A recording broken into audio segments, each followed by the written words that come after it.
اجور اعلانات رمضان، احكي لي عن ياسمين صبري، بتاخد كام مثلا في الاعلان؟ 30 مليون جنيه ده اعلى اجر في الاعلانات. هي اعلى اجر ياسمين صبري؟ اشمعنى حاليا يعني؟ في اللي شغالين. طب ما احنا مثلا شفنا، يعني احنا شفنا مثلا شيرين في 20 رمضان اللي فات. مليون. ياسمين صبري اعلى من شيرين؟ ازاي يعني؟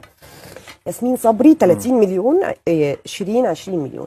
طب محمد رمضان عندك فكره؟ ما هو محمد رمضان مش بيعمل مش عامل اعلانات. اعلان بس عارفه اخر اعلان مثلا او كده؟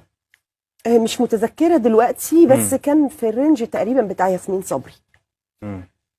لكن السنه دي في اللي شغالين ياسمين نمره 1 30 مليون، محمد حماقي 8 مليون، ويجز 12 مليون.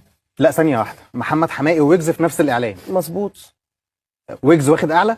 اه ويجز واخد 12 وحماقي واخد مظبوط. 8؟ وويجز بياخد اعلى في الحفلات. طب هو على اساس ايه يعني؟ على اساس ان هو ويجز جماهيريته اعلى بكتير في وسط الشباب. يعني ويجز ممكن الناس تسافر له عشان تحضر له حفله في بلد تانية.